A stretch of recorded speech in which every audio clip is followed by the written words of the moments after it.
to understand the intensity of this dispute, you need to understand Collinsville, a town that doesn't give up easily. Get your port pack! Remember you a long time, Quinny.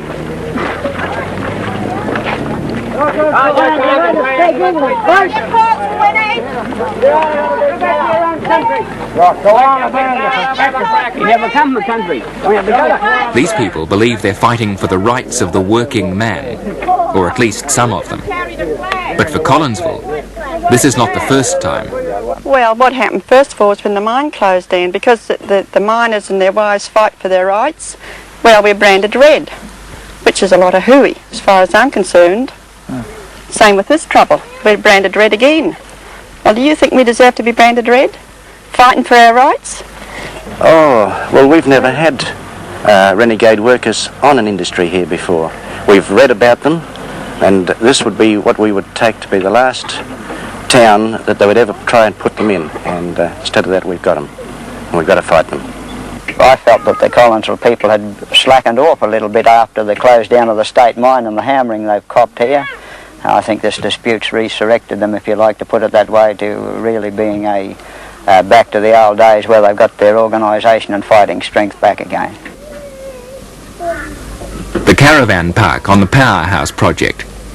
This is for the families of workers on the site.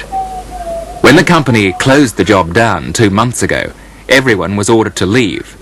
Most of the families defied the order and stayed put. New workers who came onto the job moved in too. Now there's a direct confrontation between the so-called scabs on one hand and the dismissed workers on the other. It's created an explosive situation. At night time there are brawls, beatings and intimidation. Families living side by side don't speak to each other. Children are not allowed to play with each other.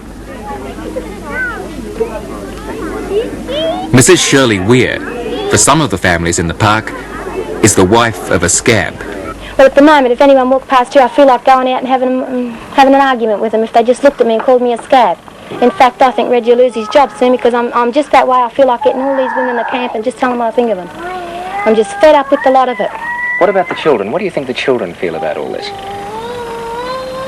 Oh, they're too young to understand. All in the showers, kids have written up stuff. And even these little kids, they spit at you. Children of 9 and 10 years old spit at you. Mrs. Bai's husband is a missionary. He's working on the job while on leave. Well, we were we usually watch the pickets of an afternoon because we're very scared for our husbands.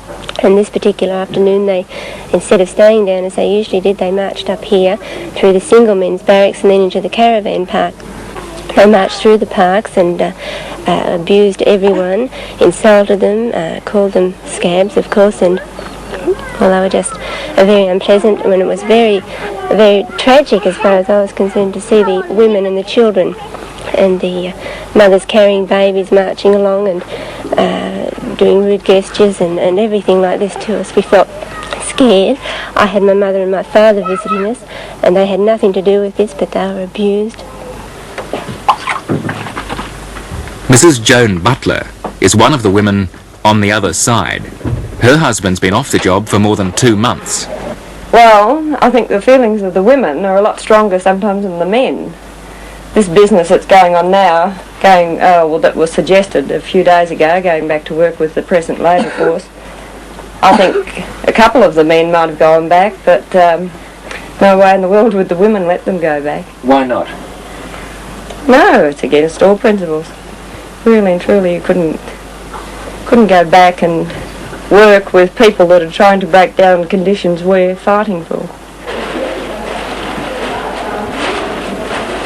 Women in the dispute have formed their own site committee to organise food handouts 3 times a week. 55 families, including 108 children, are on the list. Most of them have been getting by like this for 7 or 8 weeks.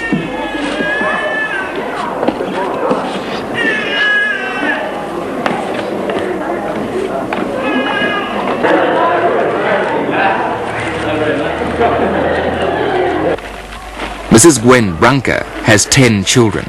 Since the dispute started, they've been living on $9 a week strike money. we're managing, and they're giving out a good supply of food and meat and bread. I mean, we're getting essentials. How long do you think you could go on like this? Well, with the food supply, you could go on indefinitely with it.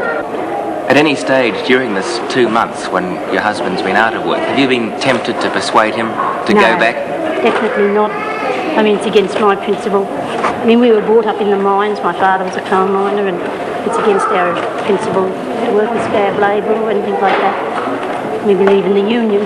You know, we always follow the union.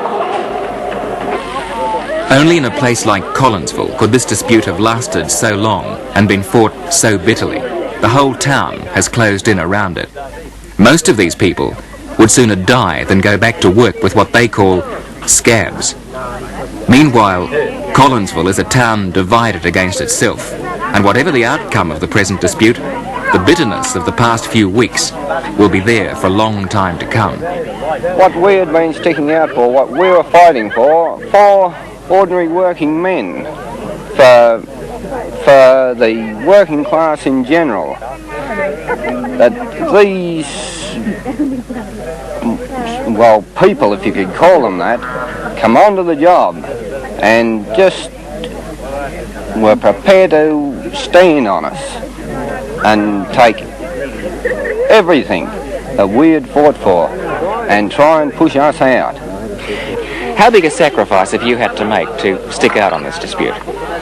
Well, I made quite a sacrifice because I'm one of the studious type, and I'm going for my first class engineer's ticket, which has been for about 3.5 years, and I look like missing out now. Why were you prepared to throw this to the wind for the sake of this dispute?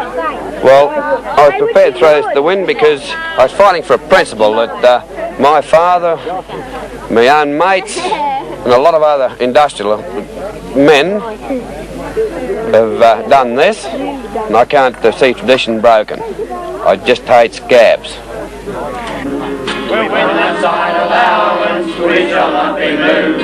We'll win that side allowance, we shall not be moved. Just like a tree that's standing by the water, we shall not be moved. We shall not be moved. We shall not be moved. Just like a tree that's standing by the water, we shall not be moved. John Holland will not beat us, we shall not be moved. John Holland will not beat us, we shall not be moved. Just like a tree that's standing by the water, we shall not be moved. We shall not be moved. We shall not be moved. Just like a tree that's standing by the water, we shall not be moved. And we're going for you, friends. Ready.